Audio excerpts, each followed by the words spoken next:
Bien, las grabaciones las van a tener en formato YouTube en el aula virtual al salir de clase, bueno, esta tarde, porque al salir de clase tengo otra clase hasta la 1. Estoy pendiente de una tesis que es a las 10. Si ocurre y me llaman, pues tengo que suspender la clase irremediablemente, pero vamos a tratar de avanzar lo más que podamos, ya son las 9:30. A ver cuánto podemos avanzar en este tema inicial que yo esperaba. Seguramente lo concluiremos en la próxima clase.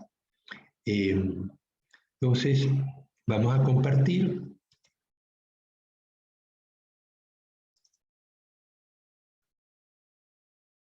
Bien, ¿lo están viendo?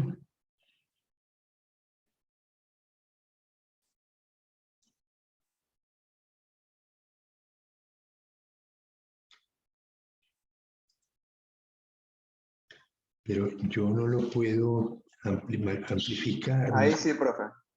Claro, pero no lo puedo amplificar. Es lo que lo quiero ver más grande y no me deja.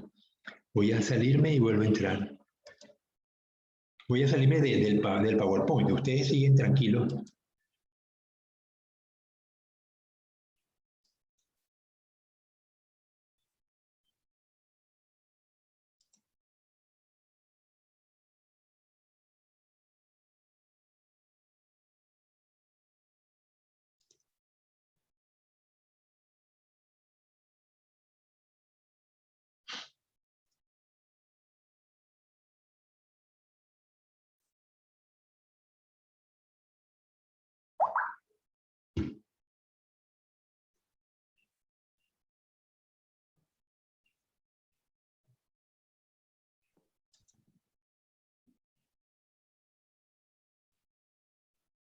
Ok, entonces estamos en el capítulo inicial. Vamos a avanzar en él. Están viendo la imagen, ¿verdad? Sí. Entonces, habíamos visto en la clase pasada lo que era investigación experimental no experimental, cómo la experimental logra controlar las variables, tanto las dependientes como las independientes, pero en la no experimental no podemos controlar variables, solamente trabajamos con la historia y los fenómenos asociados con esa historia, tratando de ver si hay asociaciones, las manejamos con estadística de tipo correlación. Vemos si hay variables que están correlacionadas con los fenómenos que observamos o no lo están. Y para eso pues, se requieren mayor cantidad de datos. Decíamos que la investigación no experimental podía ser descriptiva o causal. Esto todo lo van a tener ustedes en su en el aula virtual. O se lo mando a su WhatsApp, porque el aula virtual nada más me acepta archivos hasta cierto tamaño y luego se pone tonta. Entonces, hay cosas que se los voy a mandar a su WhatsApp, otras cosas sí van a estar en el aula virtual.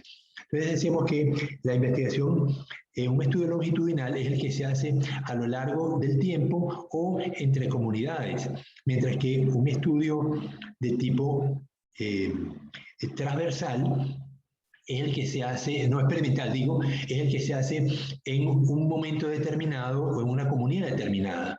Entonces, el transversal a lo largo del tiempo, a lo largo de comunidades, o transversal cuando se hace momentáneamente en un sitio determinado.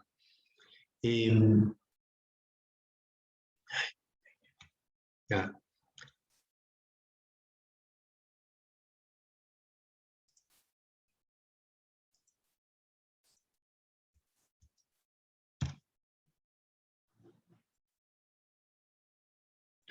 Ok, entonces habíamos visto hasta ahora los fundamentos del método científico, el tipo de diseño experimental, generalidad del diseño de estudios geológicos, es lo que vamos a ver en la clase de hoy.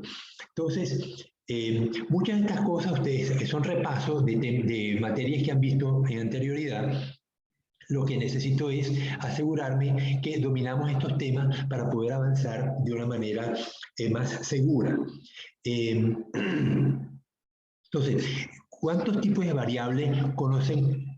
No, es que la tengo que trabajar así para poder escribir, pero lo puedo poner más grande, ¿no? Entonces, A ver, estos espacios los dejo en blanco para irlo llenando con ustedes. Entonces, ¿cuántos tipos de variables conocen ustedes? Vamos a hablar en este caso de variables de metodología e investigación experimental. Dependiente e independiente. Ajá. La variable, ¿qué es una variable dependiente? Es aquella... No puede ser medida. ¿Sí? Las variables siempre tienen que poderse medir. Si no las puedes medir, lo que puedes es controlarlas. Mantenerlas controladas o constantes en la medida de lo posible, si no se puede medir. Pero en general las variables dependientes tienes que poderla medir. Si no la puedes medir, estás mal. Porque imagínate, entonces, ¿cómo va? ¿Qué experimento vas a hacer si no puedes medir la variable dependiente? Medir en función de qué. ¿La influencia de quién?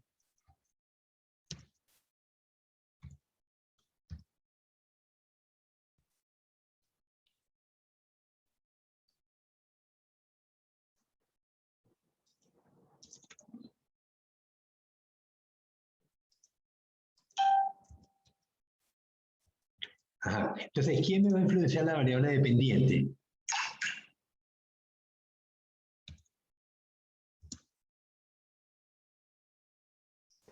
De la variable independiente. Ajá. Influencia de la o las.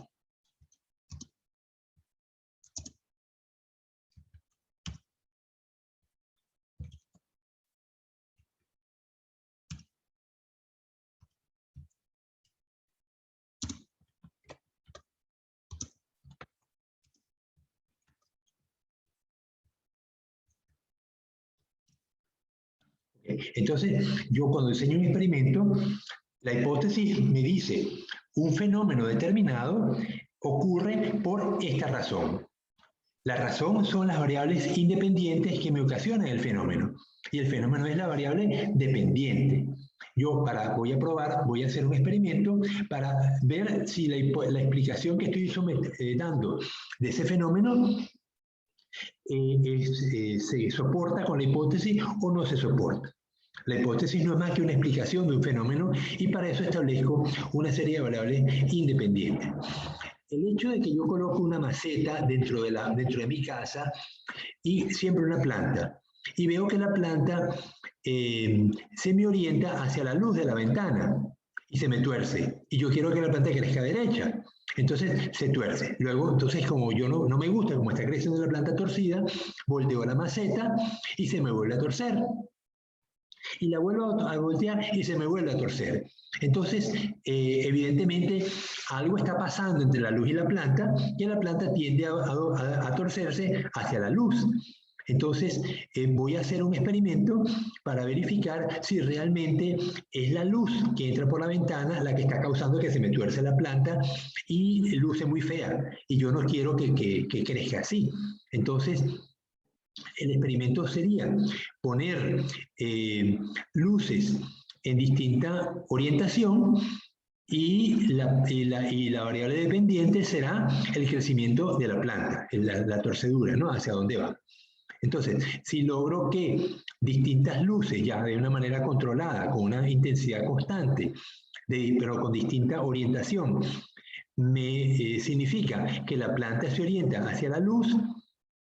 Entonces, he soportado la hipótesis de que es la orientación de la luz la que está conduciendo a que la planta se me tuerza.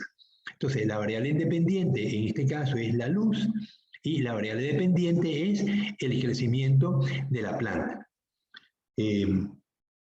Uno sabe que en el caso de las plantas, las auxinas son producidas en meristema y las auxinas son descompuestas por la luz. Entonces, cuanto más auxina hay, mayor crece la mayor velocidad de crecimiento tiene la célula. Entonces, del lado del tronco que da hacia la luz, las auxinas se van a destruir, va a haber menos auxinas y las células de ese lado van a crecer más lentamente. Del lado opuesto, donde no le da tanta luz, las auxinas van a estar en mayor concentración y las células van a crecer más intensamente, más rápidamente. Entonces, eso forza a que el lado oscuro crece más rápido que el lado iluminado del tronco y la planta se me voltea. Eso es la hipótesis biológica molecular, cómo podemos explicar la torcedura de los tallos de las plantas y la orientación hacia la luz. ¿Por qué ecológicamente es importante que la planta se oriente hacia la luz? ¿Se les ocurre?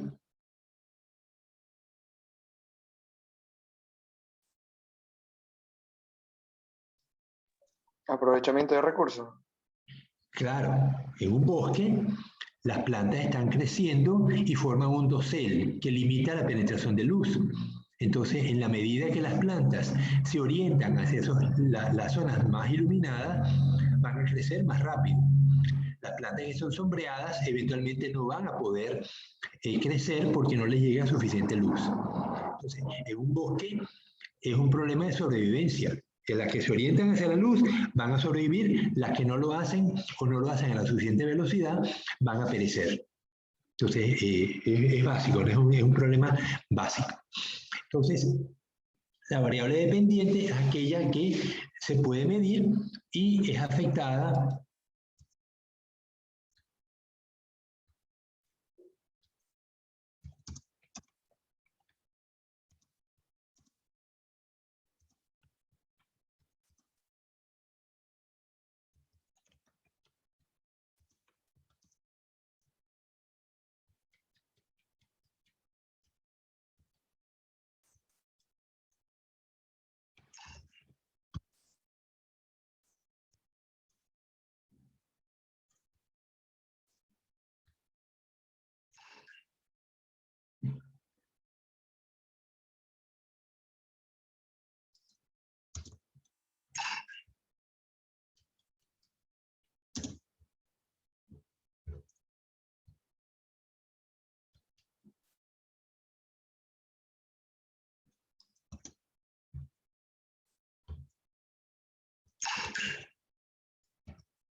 Vamos a ver algunos ejemplos de variables independientes típicas. Que no veo el marcador y me cuesta entonces.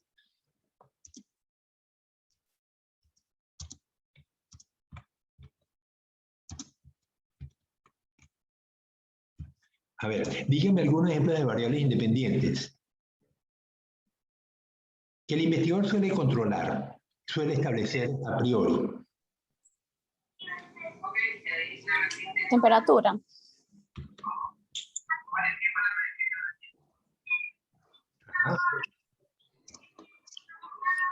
Cuando trabajamos con drogas, podemos tener,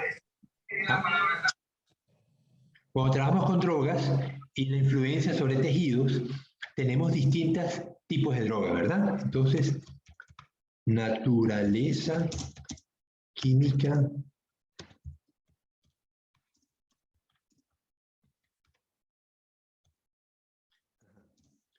de los compuestos.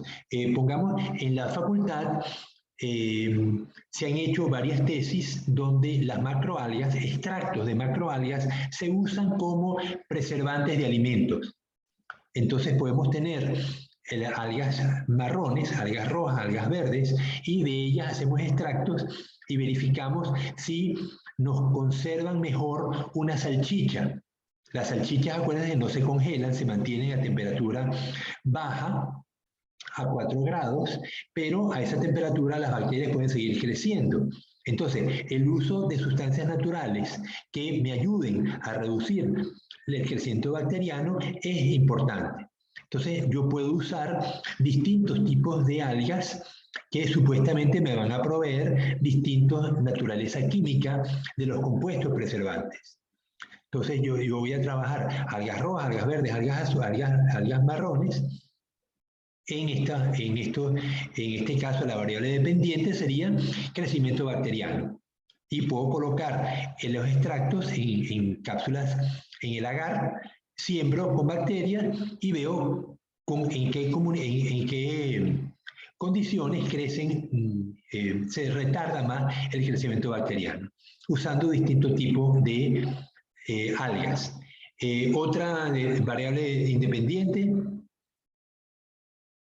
asociada a la naturaleza de los compuestos.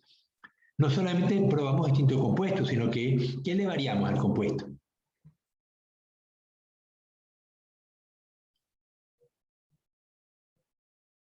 A ver, no se me queden callados tanto tiempo, vamos avanzando, porque si no, no vamos a terminar.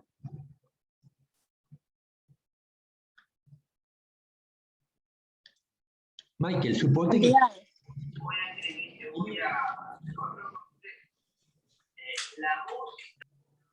Michael, suponte que quieres trabajar sobre el efecto del cloruro de sodio, sobre la sobrevivencia de camarones. ¿De qué manera varía el sodio? ¿Cómo, profe? No lo entendí. ¿Cloruro de sodio en camarones? Ajá. ¿De qué manera vas a hacer variar el cloruro de sodio? Para verificar si influye o no sobre la supervivencia de camarones. Pues en diferentes muestras, pues en una le elevo, en otra le bajo la concentración de cloruro de sodio para probar en cuál afectaría o tendría un impacto en esto. Concentración. La concentración es una variable independiente. La concentración es una variable independiente, así como la temperatura, la naturaleza química de los compuestos que probamos, la concentración. ¿Qué otra variable independiente se suele? En el caso de plantas, ya lo mencionamos. En el caso de plantas con el tallo que se tuerce, ¿cuál es la variable independiente allí?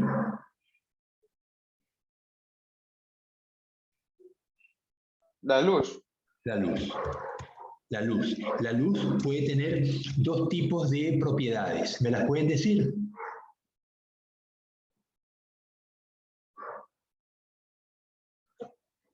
Ariel, dime, ¿qué propiedades puede tener la luz que son variables independientes? Tal vez se puede medir con una escala de intensidad, ¿no? Ajá, intensidad. Y después, ¿qué otra variable es importantísima? Todas las luces son iguales. Longitud. La longitud de onda, o sea, el color. La dirección, tal vez. Pudiera ser, en el caso del experimento, la dirección era muy importante porque era lo que me condicionaba el torcimiento del tallo. Entonces tenemos intensidad de la luz, el color de la luz y la dirección. Hace poco estuve trabajando con una biólogo que hizo su maestría sobre la diferencia en la calidad de las algas que se producen con luces fluorescentes y con luces LED. Y encontramos una diferencia impresionante. Resulta que las luces fluorescentes tienen una variación en su calidad. Es decir, el color... Ya vamos a esperar que pase el señor vendedor.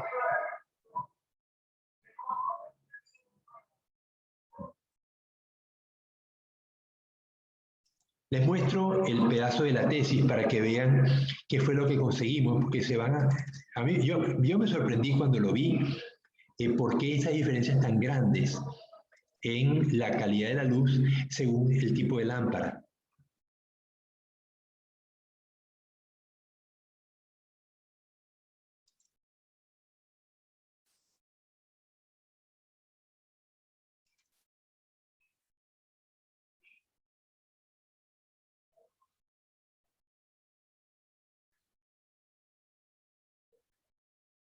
El ensayo de cultivo de la microalga se usó una intensidad constante, es decir, que con un instrumento de medición de intensidad uno puede verificar que la luz que estoy usando sea de una intensidad determinada, en este caso 4200 lux. Entonces la luz fluorescente y la luz LED tenían la misma cantidad de energía por metro cuadrado, por superficie, ¿no? Oye, no me quiere abrir.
Ya que estoy recibiendo mensajes de la facultad, les decía que a las 10 hay una tesis, entonces si es necesario, pues me voy a tener que suspender la clase. Pero bueno, nada que me quiere abrirla. Allá, aquí me la abrió. Voy al final.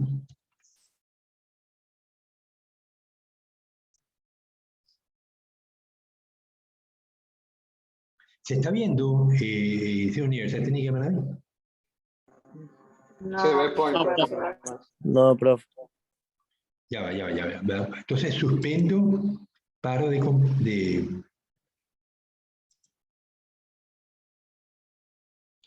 paro de compartir y me voy de nuevo.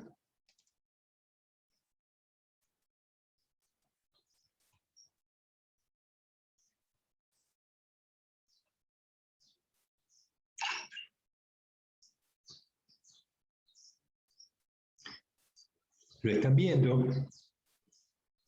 Sí, biólogo. Sí. Ok, entonces aquí vemos la intensidad espectral de la luz visible fluorescente. Fíjense cómo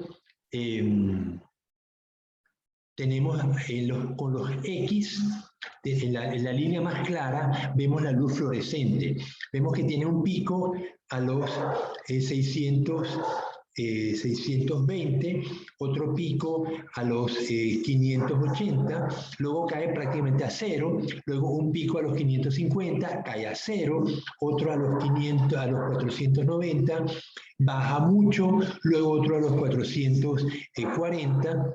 Entonces, esa es la luz fluorescente. Fíjense los picos, 1, 2, 3, 4, 5 picos, y luego por encima de 700 y por debajo de 400 tiene muy poca intensidad. La luz LED que vemos en la línea oscura, vemos que tiene un pico a los 550, pero es mucho más continua.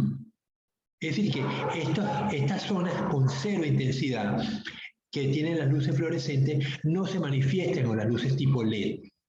Igualmente, por encima de 700 y por debajo de 400, pues no hay mucha intensidad luminosa, pero la luz LED no alcanza estos picos tan altos en los 550, pero es mucho más continuo. Entonces, aparentemente, esta causa que las plantas absorben, las microalgas en este caso, absorben más eficientemente las luces LED que la energía de las luces LED que las luces fluorescentes. Por eso es que en este caso pues, es importante conocer, cuando vayamos a hacer un experimento donde usemos luces, y es importante conocer la naturaleza de la luz, porque estamos viendo que si es una luz incandescente, como sería la de un bombillo, que el filamento de tungsteno se pone al rojo vivo, o una luz LED o una luz fluorescente. O la luz producida por un rayo, ¿no? Yo puedo tener dos electrodos que están lanzando chispas uno a otro y igual me producen luz.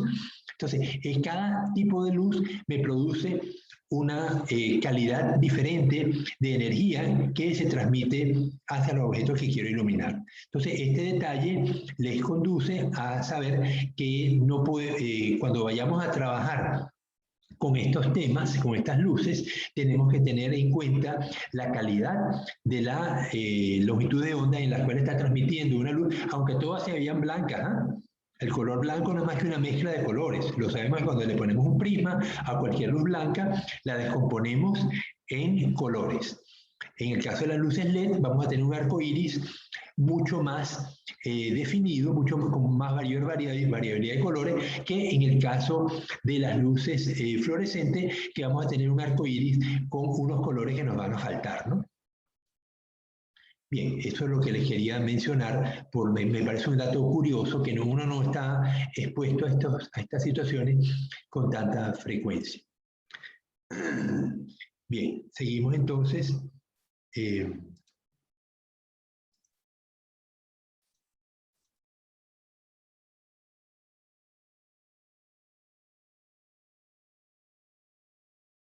Yo.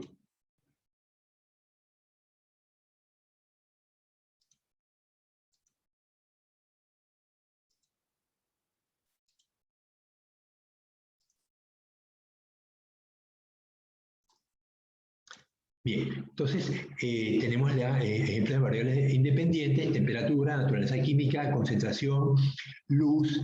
¿Qué otro tipo de variable independiente es común? En lo que se refiere a parámetros químicos.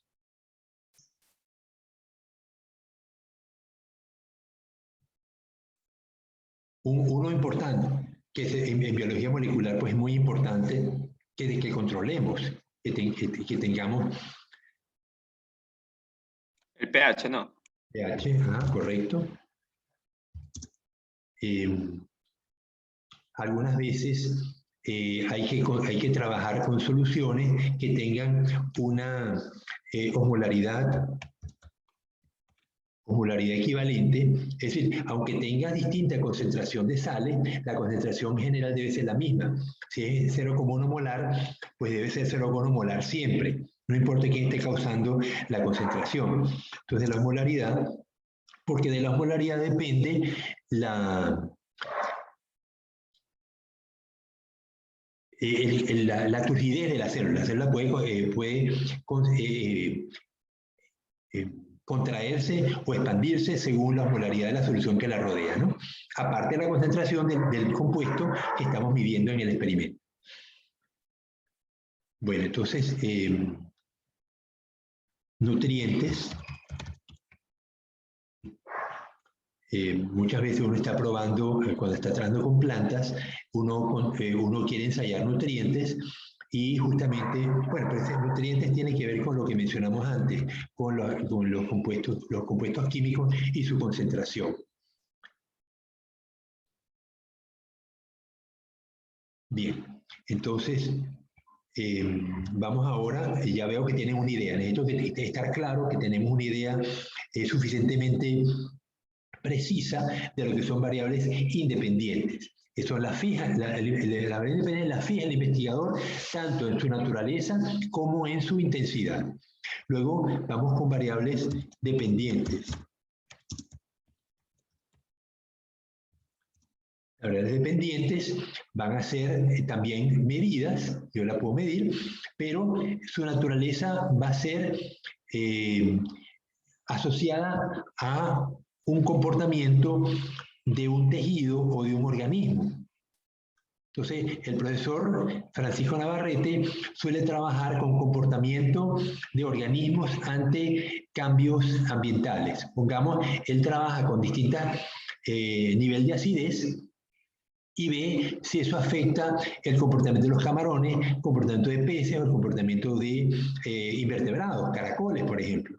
Entonces, yo le pongo pH más alto, más bajo, y veo si eso me afecta el comportamiento normal de una larva de camarón o de un caracol en una playa. Porque justamente el laboratorio que ellos han montado mide cómo la intensificación de la acidez oceánica, es decir, la disminución del pH, afecta la vida de los organismos marinos.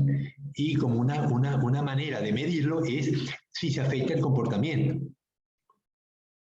Entonces, justamente vamos a ver comportamiento.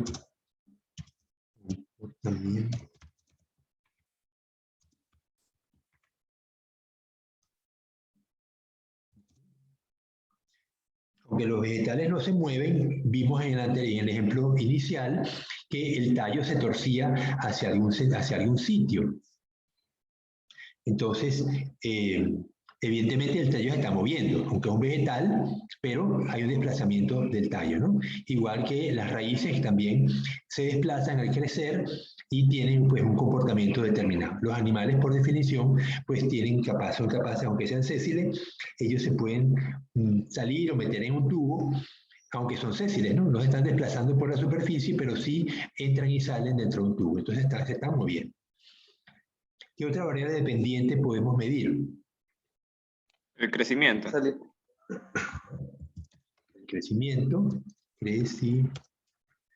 ya sea, por ejemplo, podemos medir dietas.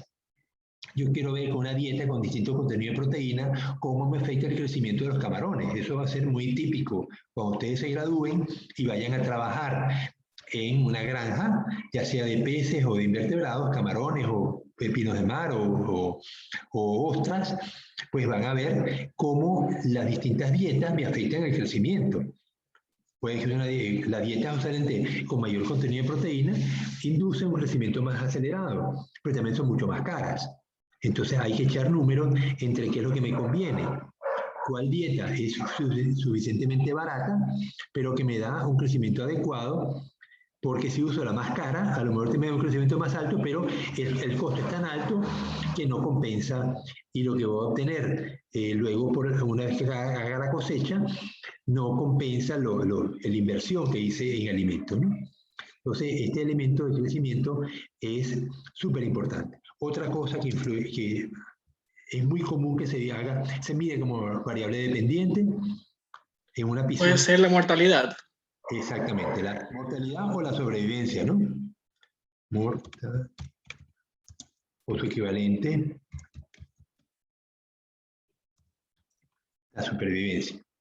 Estos dos elementos son trascendentes. Cuando yo hago un ensayo en una finca de acuicultura, yo voy a medir cómo me crecen los organismos y cuántos sobreviven.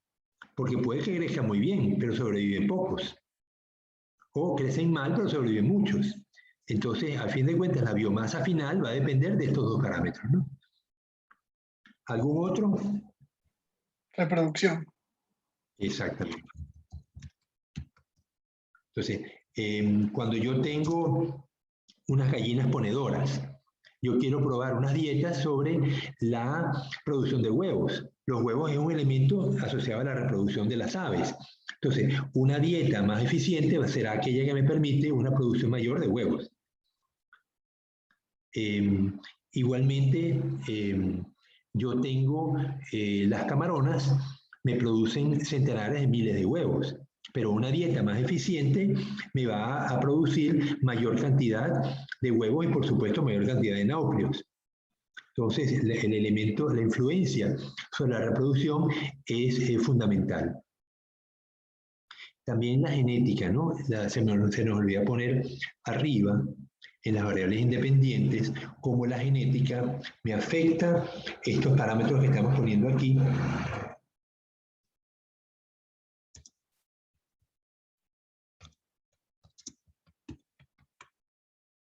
Porque yo puedo establecer razas. Yo voy a comparar, por ejemplo, razas de gallina con distintas dietas. Entonces, yo quiero saber qué raza, con la dieta que yo, con un grupo de dietas, qué raza me produce mayor cantidad de huevos en la zona donde estoy viviendo. No todas las razas de gallinas sobreviven bien en todos sitios. Hay zonas muy calientes del mundo, donde una raza de gallina que tenga muchas plumas le va muy mal.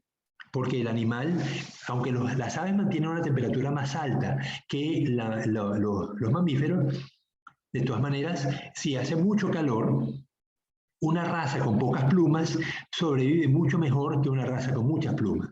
Mientras que en una zona fría, lo contrario. Entonces, la genética o la raza o variedad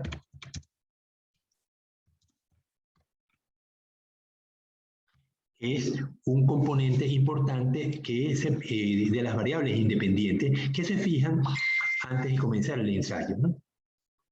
Ok. ¿Alguna otra variable dependiente que se les ocurra?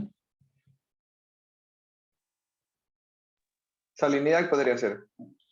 La salinidad es una concentración de sal, lo pusimos como variable independiente.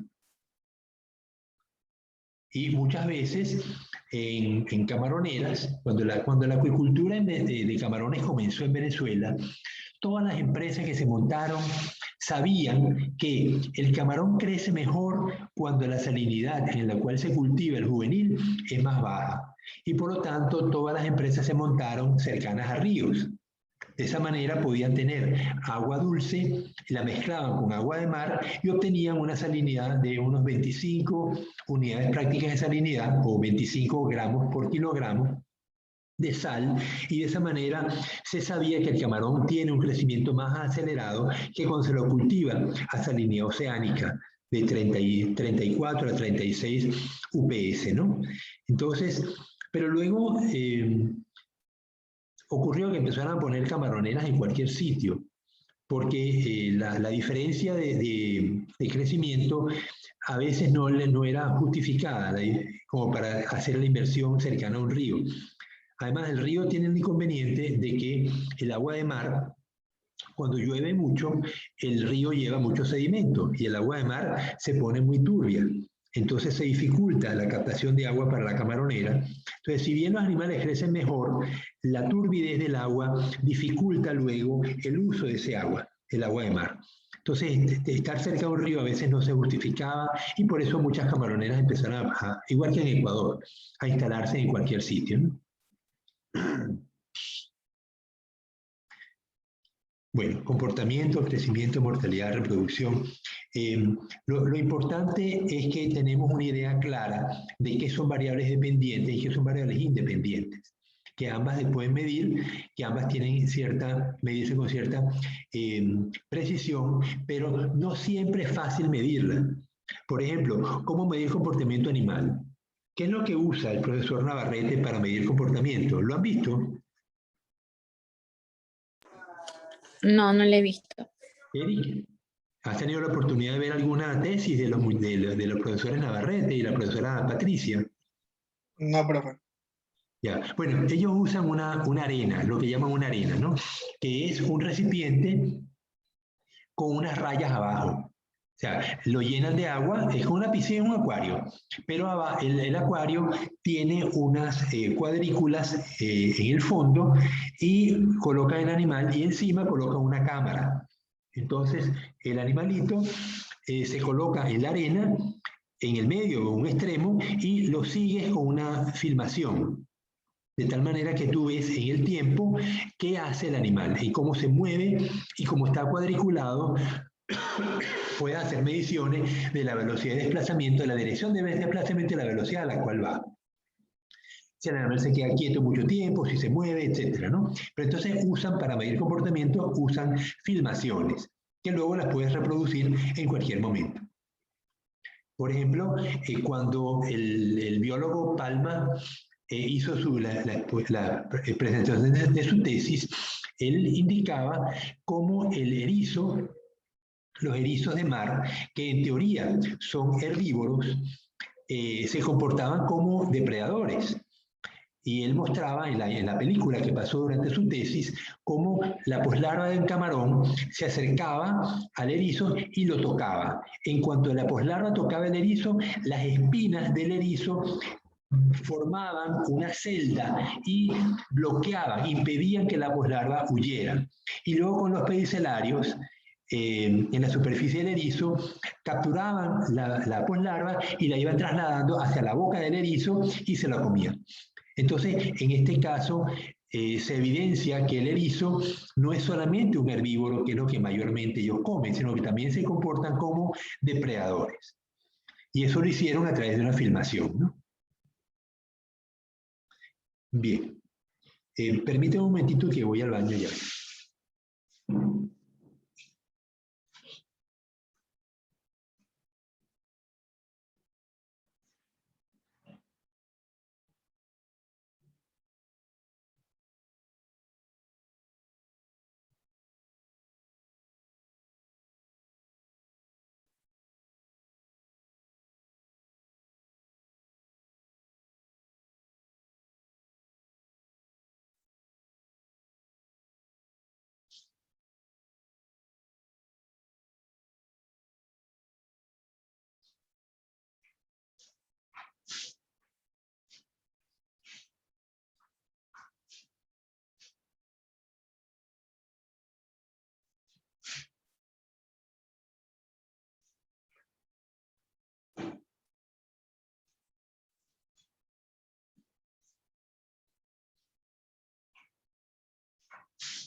Ya, disculpen. Ya que voy a revisar si la facultad me va a llamar.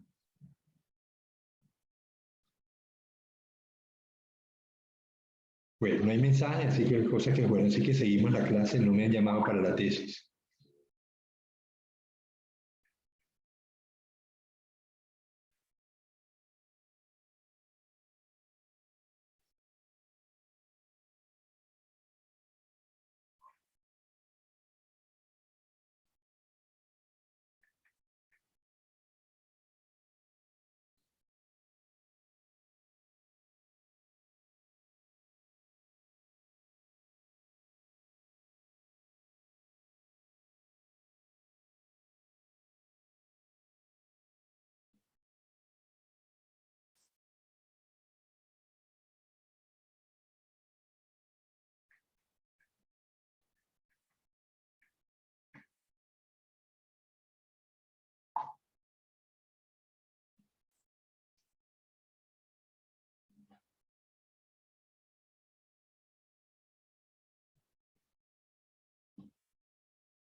Ok, entonces vamos a avanzar y tenemos la fuente de variación. Entonces, uno de los problemas que confrontan los investigadores es que yo tengo dos tipos de variables, la dependiente y la independiente, pero no son las únicas que influencian la variable dependiente. Entonces, primero tenemos que tratar de identificar cuántas variables externas están afectando la variable dependiente que quiero medir. Y en la medida de lo posible yo debo controlarlas, esas variables, es lo que llaman las variables indeseadas. A lo mejor yo quiero medir temperatura sobre un comportamiento de una especie animal, pero la luz me afecta, la hora del día me afecta, por los ritmos circadianos. ¿Saben lo que son los ritmos circadianos? Para que podernos entender. No, biólogo.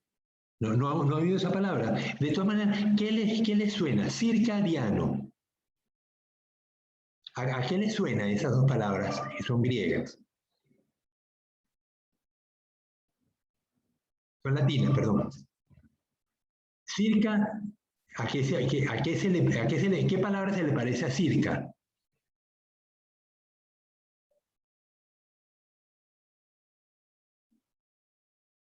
A ver, dime, Ariel. Está difícil, profe. No, circa, ponle una E delante. Quítale la I y ponle una E, ¿qué dice? Cerca. Cerca. O sea, que se aproxima a. Estar cerca y se aproxima. No está en sitio, pero se aproxima. Entonces, y día, obviamente viene de día, ¿no? Entonces, circadiano significa un ciclo que se aproxima a las 24 horas, a lo que ocurre cada 24 horas. Por ejemplo, cuando dan las 10, 11 de la noche, a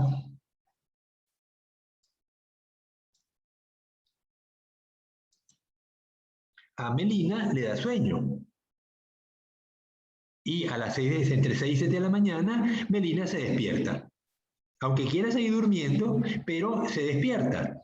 Entonces, esto responde a un ritmo circadiano que tenemos en nuestro cerebro y que hace que durmamos a ciertas horas y estemos vigilantes, en vigilia a otras horas.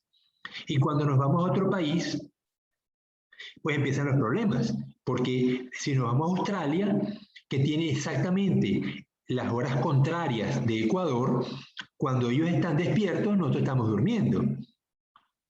Y ahí, ¿verdad? El mundo se nos pone chiquito. Cuando me tocó vivir en Australia, oye, la primera semana fue terrible.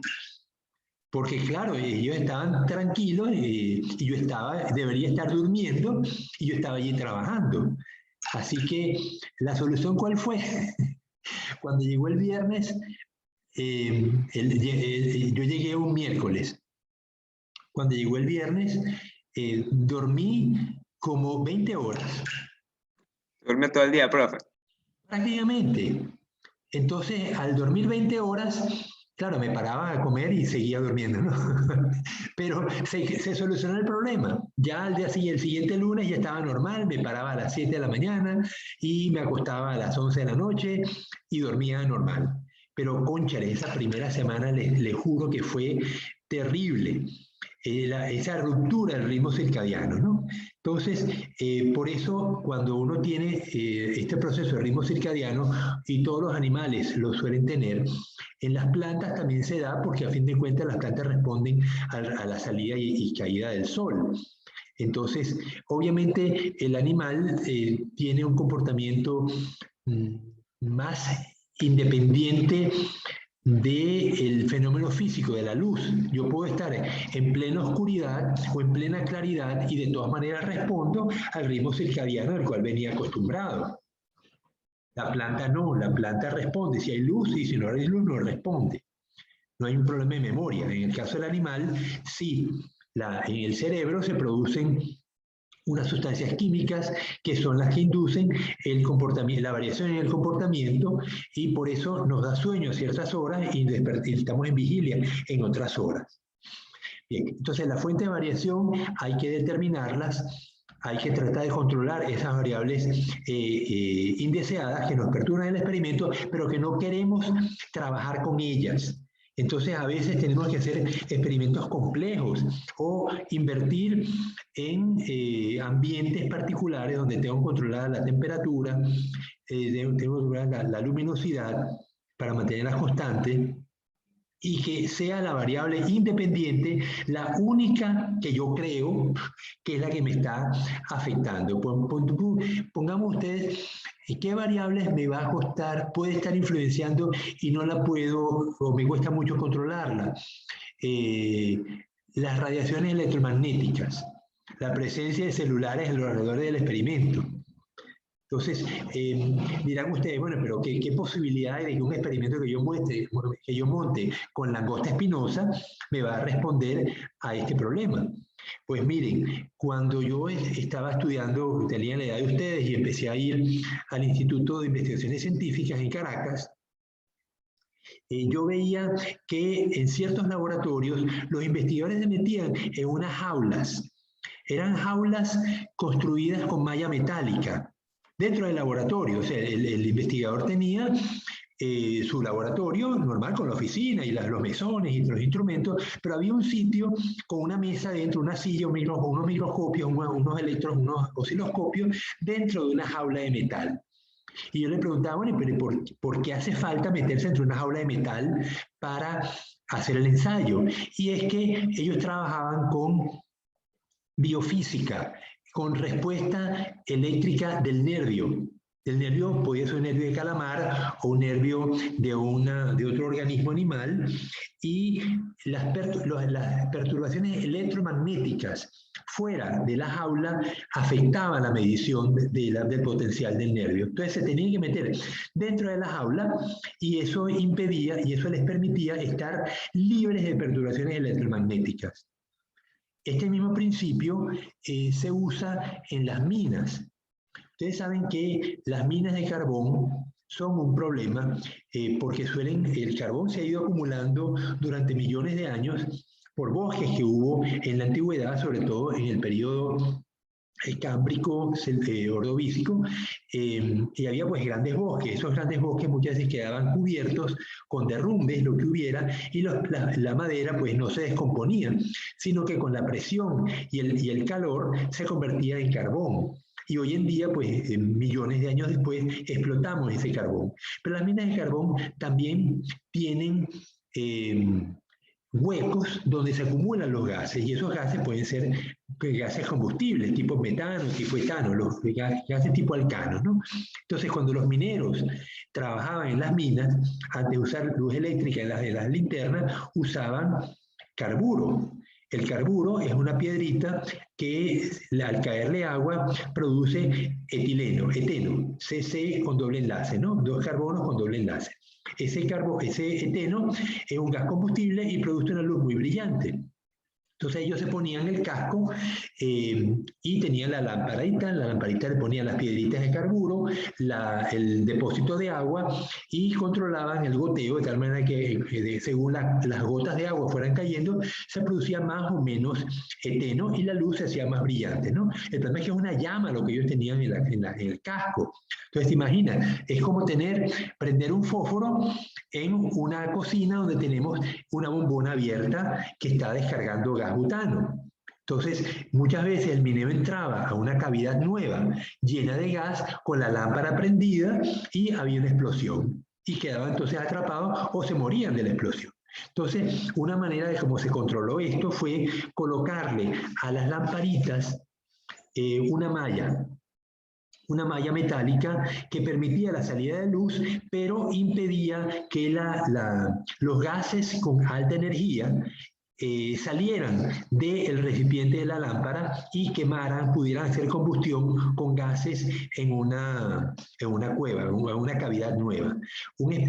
Hagan este ensayo, como están en su casa, lo pueden hacer en cualquier momento. Agarran una vela y préndanla. Luego agarran un tenedor y pónganselo encima de la llama. Van a ver cómo la llama debajo del tenedor persiste, pero encima del tenedor desaparece. Entonces, el tenedor influencia la temperatura de los gases y hace que la llama se apague. Acuérdense que para prender la vela, ¿qué necesitan hacer? Paola, si quieres prender una vela de cumpleaños, cuando tu niño, bueno, no sé si tienes hijos, o tu sobrinito, o tu primo, le vas a prender la vela de la torta, ¿qué haces? La enciendo. Ajá. ¿Con qué la enciendes? Con un fósforo. Ok, pero también pudieras ir a la cocina y prendes la llama y agarras un de papel y lo enciendes, ¿no? Con la cocina. Sí, también.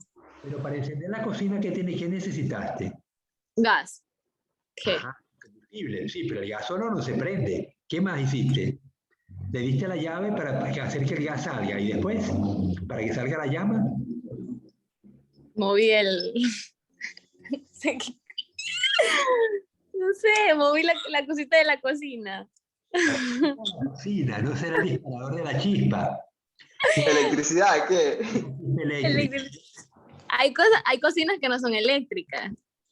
Sí, pero sin chispa el gas no prende. Si es como mi cocina, que no tengo el disparador eléctrico, tengo que prender un fósforo y ponérselo encendido a la hornilla para prenderla. Ok, entonces la combustión requiere de una energía de activación.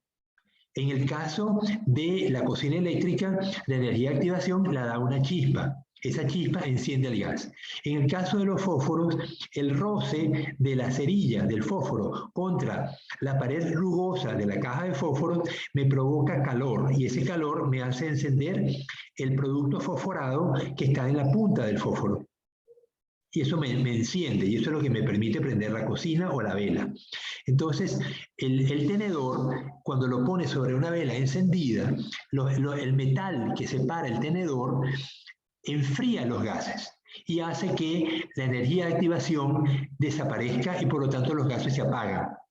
Entonces, los gases seguirían encendidos mientras tengas moléculas en combustión, pero cuando tú lo paras, porque las enfrías con el metal del tenedor, se apaga, la combustión no prosigue. Entonces, ese principio lo usaron los mineros. Hoy en día, pues ya el carburo pues, no se usa, hoy en día se usan baterías eléctricas, ¿no? Ya sea recargables para no encarecer el uso de esta iluminación, o se usan luces eléctricas en las minas, ¿no? Se hacen bajar cables. Pero ya ven que es el mismo principio que usan los biofísicos para meterse dentro de una, se llama cámara de Faraday, donde está todo cubierto con malla metálica y las ondas electromagnéticas no entran dentro de la cámara de Faraday y no perturban la medición del potencial que quiere medir el biofísico en el nervio de la preparación nerviosa que tiene. Entonces, vemos que controlar la variación o las variables indeseadas a veces puede ser complicado y muchas veces uno no está al tanto de cuáles son las variables que están influenciando. Entonces, el experimento es tan válido como las variables que logré controlar. Pero pongamos el campo magnético de la Tierra. ¿Cómo lo controlo? Ahí ya es una complicación, ¿no? Sobre todo si estoy trabajando con experimentos donde quiero verificar si los animales usan o no el campo magnético terrestre para su desplazamiento. Ayer le pasé al profesor Jesús Briones un artículo que leí en un periódico de Venezuela sobre, que venía de National Geographic, por cierto, se soporta la hipótesis de que los tiburones usan el campo magnético terrestre en su desplazamiento, en sus migraciones. Otros pájaros también lo usan. Los gansos, que hacen migraciones muy prolongadas, ya se sabe que en el cerebro del ganso hay magnetita. Y esa magnetita interactúa, es un imán, y los imanes interactúan entre imanes. El polo norte de un imán se repele del polo norte de otro imán. Entonces, de esa manera, el ganso puede usar el campo magnético terrestre en su ruta migratoria. Pues se verificó que el tiburón también hacía algo equivalente. Y es probable que otras especies que sean altamente migratorias, como los atunes o los picudos, también estén usando el campo magnético terrestre como sistema de orientación. Entonces, vemos que el control de las variables externas es importante y puede ser muy complejo llegar a controlarlo, ¿no? Vamos ahora a lo que es la muestra control. ¿Por qué necesito una muestra control? ¿Se les ocurre? ¿Alguien me puede dar ideas? Fernando, ¿puedes darme algunas ideas por qué necesitamos una muestra control en los ensayos?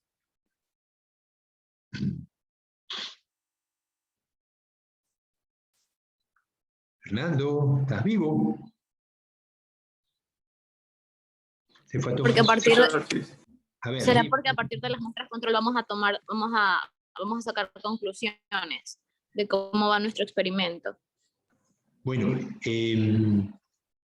muchas veces tú tienes un proceso que quieres medir tu variable independiente, tu variable dependiente, pero la vas a someter a una variabilidad en las variables independientes. Pero tú quieres partir de una muestra donde la variable dependiente sea básica.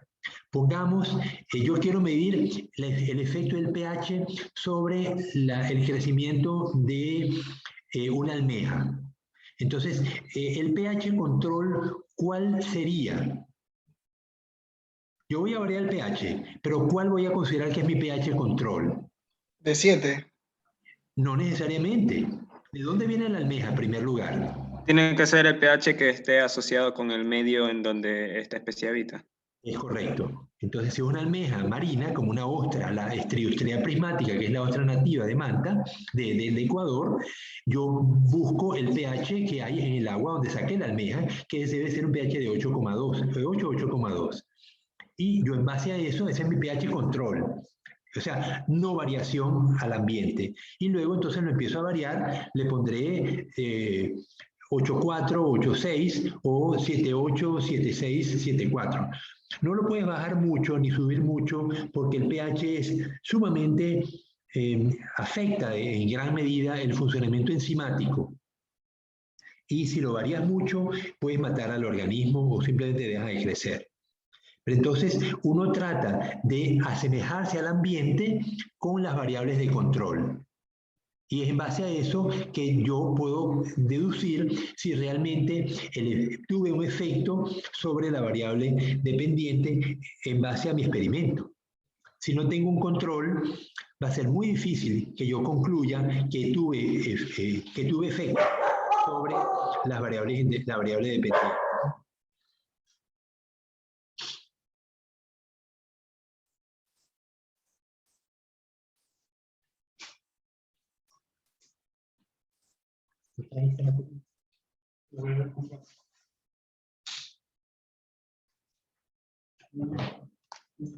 ¿Qué quiere?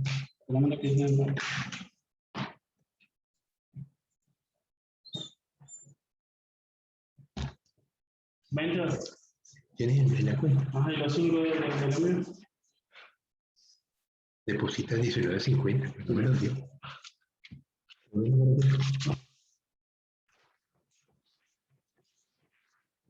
Un segundito.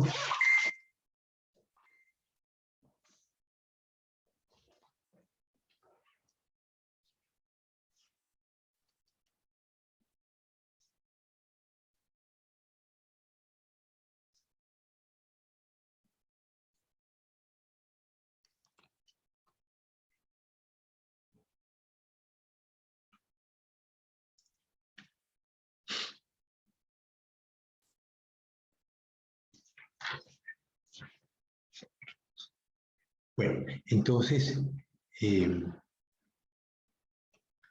seguimos. Vamos ahora, ¿hay alguna duda? Yo creo que ustedes dominan el tema de las variables. No es un tema fácil, pero es necesario estar al tanto de la importancia que estas cosas tienen, del tipo de variables, cómo controlarlas y cómo determinar cuántas variables debo controlar para que el ensayo sea razonable.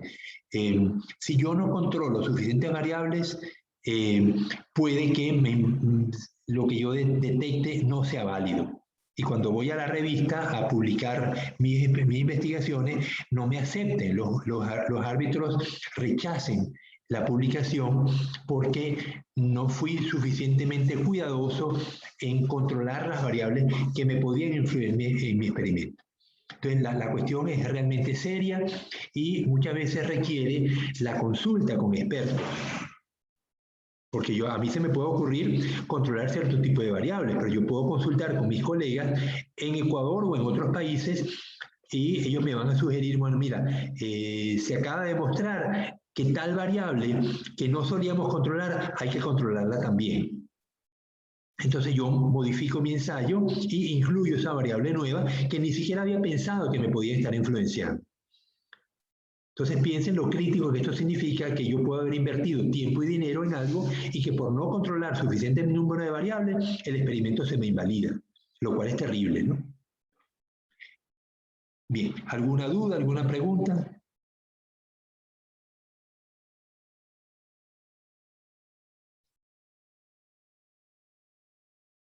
Bueno, vamos ahora al otro tema. Población, muestra y muestreo. ¿Qué es la población? La población de cualquier cosa, ¿qué es? Población de ceibos que hay en el cantón Manta. ¿A qué me refiero cuando digo eso?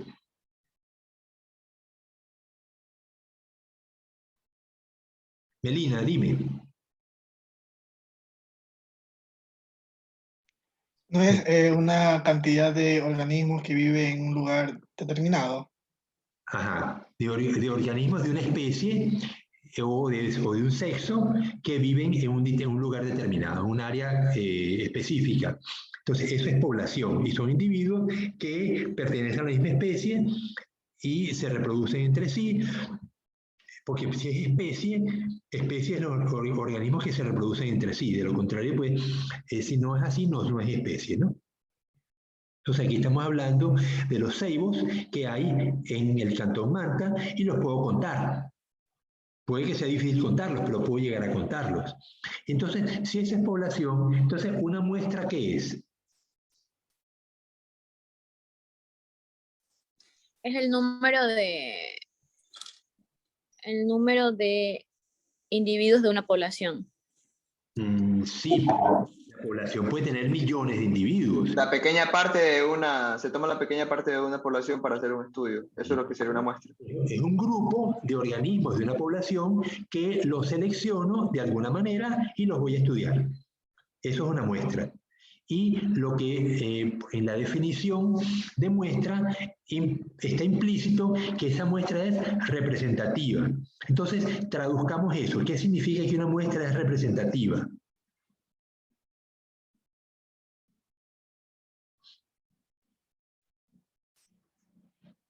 Que lo que yo mido en esa muestra, ¿cómo se compara con la población, con el universo?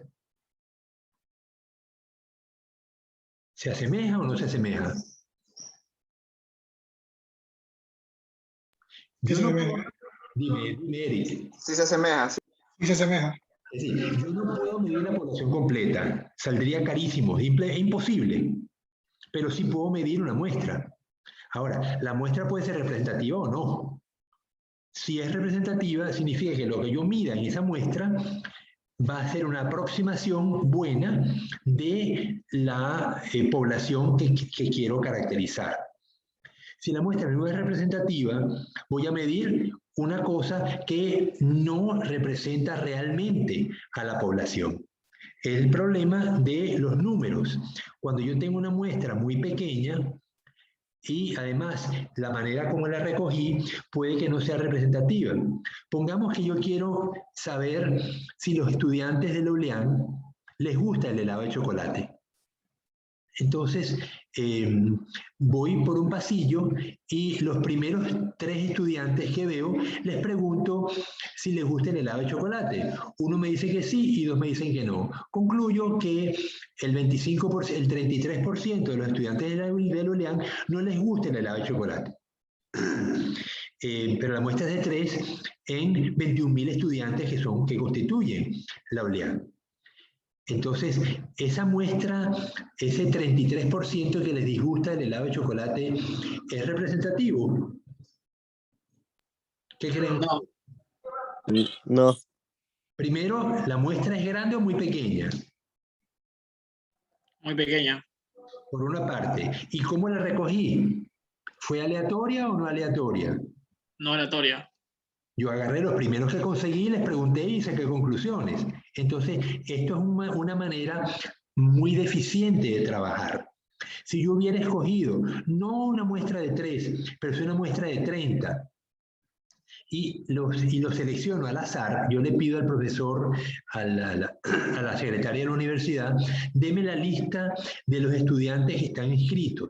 Y me da una lista de 21.000 estudiantes.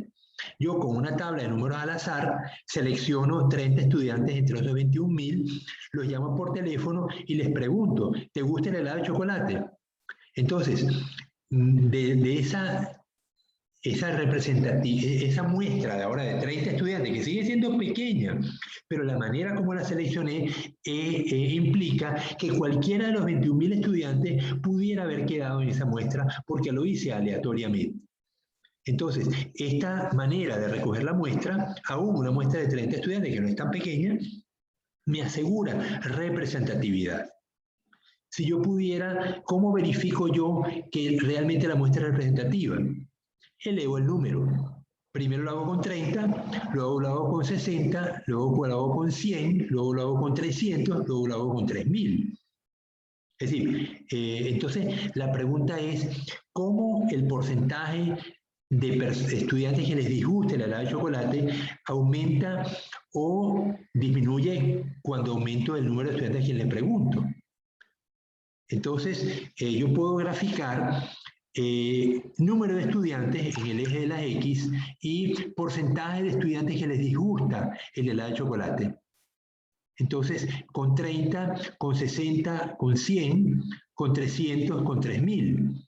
Y voy a ver a lo mejor que con 30 me daba que era 25%, con 300 es 28 y con 3000 es 29,5.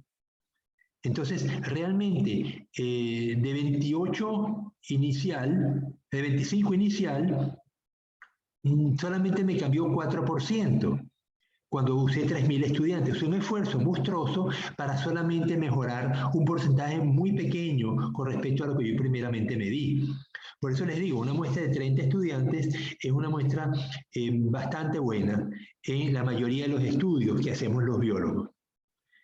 Entonces, el concepto de representatividad es crítico. Si la muestra no es representativa, el estudio no vale la pena hacerlo porque no me está dando los resultados que se esperan. Bien, ahora vamos con el tipo de muestreo. ¿Cuántos tipos de muestreo conocen ustedes?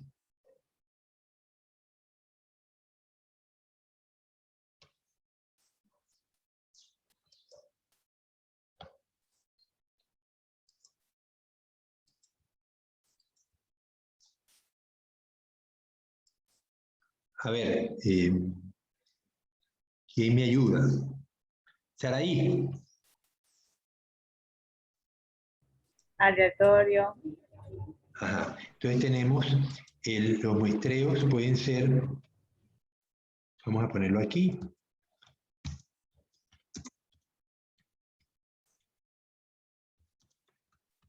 Aleatorio simple. ¿Por qué digo simple? Yo tengo una zona determinada, un punto, una playa, la playa de Barbasquillo, y yo hago un muestreo, por ejemplo, pregunto, ¿dónde están las holoturoideos? No, puede ser holoturoideos, pueden ser los erizos. ¿En qué parte de la playa de Barbasquillo yo tengo erizos? ¿Están distribuidos al azar o están agrupados en algún sitio? Entonces yo hago un muestreo aleatorio simple. Tengo que la playa de Barbasquillo, bajando de la universidad, empieza en un muelle y termina en otro muelle. Entonces, entre muelle y muelle, que tiene una distancia a lo mejor de 200 metros, y cuando baja la marea, voy a tener a lo mejor 50 metros de exposición del sustrato rocoso. Yo voy como ahora los puedo ver, porque bajo la marea, yo puedo hacer un muestreo aleatorio simple allí. Entonces voy a tomar a lo mejor 20 puntos y tomo 20 puntos entre 0 y 50 y 20 puntos entre 0 y 200. Porque necesito a lo largo de la playa y entre la playa y el mar. Necesito para posicionar un punto de muestreo, ¿verdad? Eje Y, eje X, eje Y. Y de esa manera pues yo me voy, preparo en casa con mis números al azar. Ya yo sé que la playa de Barbasquillo tiene 200 metros de largo y cuando baje la marea me va a exponer 50 metros. ¿Qué puedo ver? Porque la playa tiene más longitud, pero no voy a poder ver los erizos a zonas más profundas o cuando los cubre el agua, ¿no? Entonces yo tengo los 20 puntos, 20X, 20Y, y me voy a la playa y con una cinta métrica desde el punto 00, y hay alguien que me ayuda, pues determino los puntos, y en cada punto yo veo si hay erizos. Si hay erizos, anoto presente y pues, inclusive puedo decir en este punto cuántos hay. A lo mejor hay 3, hay 4. Los erizos van a estar siempre debajo de piedras, ¿no? O en huecos. Y así pues yo tengo mis 20 puntos y voy a poder determinar el promedio y la variación. Y la división entre la desviación estándar sobre el promedio me va a dar el tipo de distribución. Si la distribución es grande, la desviación estándar es grande con respecto al promedio, en la densidad, me va a decir que la distribución es azarosa. Si el promedio y la varianza y la desviación estándar se parecen mucho, me da cerca de 1, la distribución es regular, y si me da mucho menor de 1, la distribución es contagiosa. Entonces, de esta manera, yo he hecho un muestreo de los erizos de barbajillo y logré inferir qué tipo de distribución tiene, en base a la proporción entre la desviación estándar y el promedio de número de erizos por superficie, porque en cada punto yo tomaba a lo mejor una muestra de 20 por 20 centímetros y veía cuántos erizos había allí, ¿no? Entonces, esto es muestreo aleatorio simple. Pero, ¿qué otro tipo de muestreo conocen ustedes? Que ya no es el simple, sino algo más complejo. Sistemático. Muestreo sistemático, correcto. Vamos a ponerlo primero.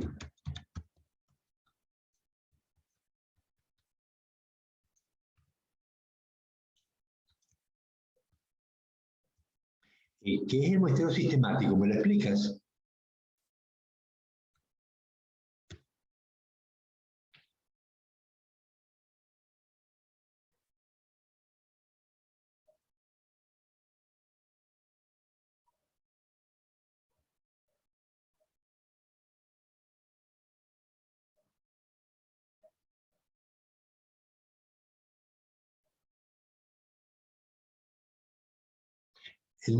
Por favor, explíqueme qué es el muestreo sistemático. John Smith, ¿te animas?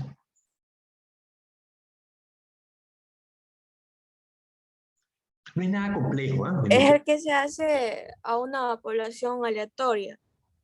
No, termina siendo aleatorio, pero no es aleatorio de la manera como lo hacemos, sino que yo no sé qué voy a encontrar en una playa o en cualquier sitio, pero lo que voy a hacer es que voy a fijar una manera de trabajar que sea regular. Yo, por ejemplo, voy a dar 20 pasos en una playa arenosa y cada 20 pasos con una pala tomo una muestra de sedimento.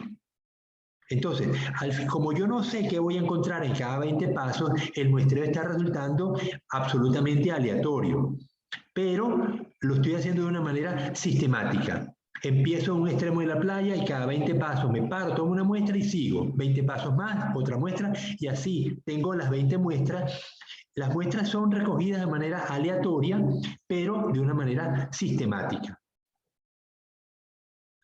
En una oportunidad yo iba con mi hijo, uno de mis hijos, y le preguntaba ¿cuántos carros, qué marcas de carros son más populares aquí en Venezuela? Entonces el niño me decía, bueno, vamos a ver los carros que van pasando y vamos anotando, pero trabajar con cada carro de uno en uno era imposible, porque íbamos circulando a velocidad, a 60 kilómetros por hora, y pasaban demasiados carros. Entonces le dije, vamos a hacer una cosa, vamos a muestrear cada 10 carros que pasen, anotamos la marca. Entonces, claro, él contaba 1, 2, 3, 4, 5, 6, 7, 8, 9, 10 y anotaba la marca. Y sí le daba tiempo a anotar. Y al final, después de haber pasado unos 500 carros, ya teníamos una lista de marcas de vehículos, y la sorpresa que nos llevamos es que la mitad de los carros en Venezuela eran Chevrolet. Las otras marcas representaban la otra mitad. No nos imaginábamos que la penetración de Chevrolet en el mercado automotriz de Venezuela era de tal magnitud.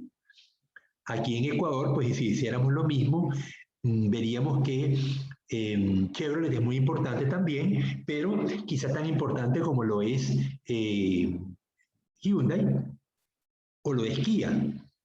Hay muchos carros chinos, pero a lo mejor entre Chevrolet y Hyundai explican las 2/3 partes, el 60% de los carros de Manta, y el resto de las marcas ocupan el otro 33%, ¿no? Bien, pero entonces se dan cuenta de que uno debe adaptar el muestreo a las restricciones del ambiente, al problema que está evaluando, y a las posibilidades de trabajo, ¿no? En el caso del niño, pues de mi hijo se le hacía evidente que no podía trabajar contando carro por carro, porque simplemente contaba uno y llegaban dos más que no los podía contar. Pero en el momento que establece una tasa regular, él hizo un muestreo sistemático. Cada 10 carros, él evaluaba la marca. Es decir, entonces el muestreo fue aleatorio porque él no sabía qué carro iba a ser el número 10. Pero por lo menos era realizable el muestreo y seguía cumpliendo con la normativa de ser aleatorio. Entonces tenemos muestreo sistemático, muestreo aleatorio simple, cuando tenemos una zona de trabajo y hacemos un muestreo aleatorio escogiendo las posiciones de muestreo con una tabla de números al azar. Pero, ¿qué otro muestreo es más complejo? Que es el que se usa cuando en las elecciones o cuando las empresas quieren saber si su producto se está vendiendo o qué tipo de producto sacar al mercado. Si yo tengo una fábrica de helados, yo quisiera saber, o quiero montar una fábrica de helados aquí en Manta, y quiero saber qué sabores producir. Porque si produzco un sabor que a la gente no le apetece, pues voy a estar invirtiendo dinero en un helado que no se va a vender. Entonces yo quiero hacer un muestreo de los gustos por sabores. Le voy a preguntar a las personas qué helado le gusta, qué sabor de helado le gusta, y en premio le voy a dar un helado. O sea, voy a hacer unas muestras de helados de la marca que voy a producir, y primero les pregunto a la persona qué sabor le gusta, y una vez que me respondan, yo le regalo el helado, en retribución al esfuerzo que hizo para responderme, ¿no? Entonces, en las elecciones también, ustedes han visto, estamos acostumbrados a que las empresas, los partidos políticos, hacen muestreos del favoritismo político que tiene un candidato, y nos interesa mucho saber eso, ¿no? De hecho, ganó el candidato, ganó Lasso, aunque inicialmente Lasso no era el favorito entre todos los candidatos. Igualmente está pasando en Perú.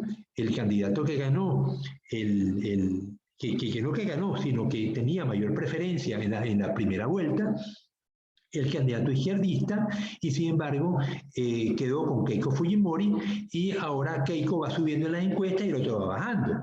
Entonces, estos procesos de gusto por candidatos políticos, pues es normal que sufran cambios, y lo hemos vivido, pues.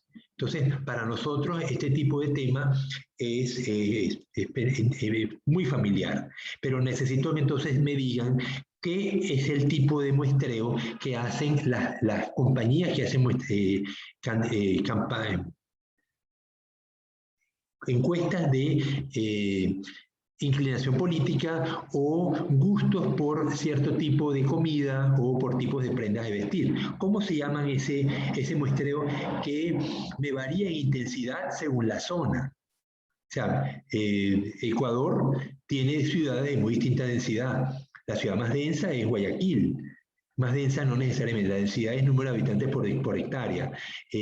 Mayor tamaño poblacional. Guayaquil le sigue Quito, le sigue Cuenca, y luego le sigue Manta. Y la distancia entre Manta y Cuenca sigue siendo bastante grande, ¿no? Mientras que Cuenca debe tener como 900.000 habitantes, Manta todavía tiene entre 300 y 400.000, ¿no? Todavía Cuenca tiene el doble de lo que tenemos nosotros, ¿no? Pero bueno, entonces, ese tipo de muestreo que se hace en zonas que tienen distinto número poblacional, ¿cómo se llama?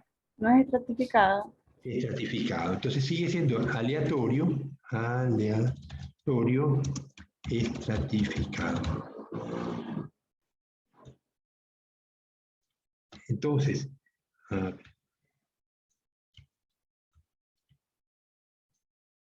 ok, entonces el aleatorio estratificado se establecen los estratos, establecemos estratos según el tamaño poblacional.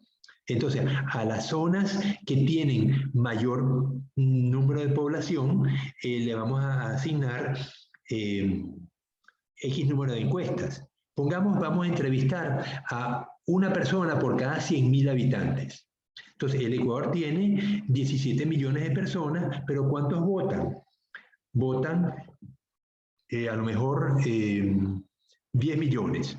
Entonces yo voy a entrevistar a una persona por cada 100.000, serían, por cada millón serían 10, y son 10 millones, son 100. Voy a entrevistar a 100 personas. ¿Cómo lo hago? Puede ser en la calle, puede ser por teléfono, por correo electrónico, algún mecanismo para contactar a las personas. Lo importante es que yo selecciono a las personas de una manera aleatoria. Puede ser por la guía telefónica, escojo 100 personas en la guía telefónica y los llamo, pero esas 100 personas van a estar distribuidas según los estratos. Voy a entrevistar más personas de Guayaquil, más personas de Quito, de Cuenca y de Manta, y alguna que otra de Esmeralda, de Bolívar, de Sucumbío o de Puyo. Pero el grueso van a estar entrevistadas en las grandes ciudades del país. Entonces, es un muestreo aleatorio estratificado. Yo definí los estratos por el número de población y fijé una tasa de cómo voy a escoger el número de personas que voy a entrevistar. Si el número es muy pequeño, voy a tener problemas de representatividad. Entonces, no puede ser tan pequeño. Yo fijé 1 por cada 100.000, pero puede ser 2 por cada 100.000. Entonces, en lugar de 100, voy a entrevistar a 200 o 2.000. Entonces, bueno, se dan cuenta que tenemos estos 3 tipos de muestreo y es posible que hagamos un ejercicio en la próxima clase. Tengo que parar la clase ahora porque me tengo que preparar para la siguiente, que es terrible. Son 6 horas de clase seguida y no me da ni siquiera tiempo de ir al baño. Entonces, nos vemos el día martes, ¿verdad? El día lunes. Lunes, profe. Ah, ok. Bueno, entonces el día lunes ya vamos a empezar. Yo creo que con esto terminamos el primer tema y el... No, ya terminamos el primer tema. A ver, el primer tema lo...